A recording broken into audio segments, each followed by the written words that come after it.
স্বপ্নের জন্য যারা প্রাণ দিয়েছে সে স্বপ্নকে আমরা বাস্তবায়ন করবই। এটার থেকে আমাদের বেরিয়ে যাবার কোনো উপায় নেই। আমাদের প্রতিজ্ঞা রইল আমরা এটা করব।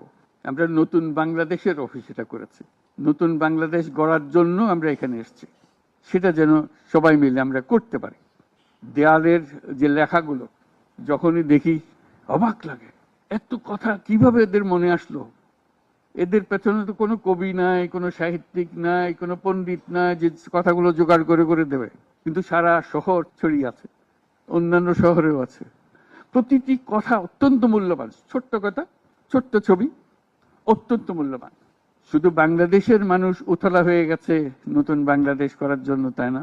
আমাদের যত বাংলাদেশি সারা দুনিয়া জুড়ে আছে, তোমরা একটু আগে বলেছো তাদের কথা, তারা সবাই বলছে যে আমরা আসতে চাই, আমরা এই নতুন স্বপ্ন বাস্তবায়নে শরিক হতে চাই। কাজে তারা, তোমরা যে ঢেউ উঠিয়েছো শুধু এখানকার মনে না, সারা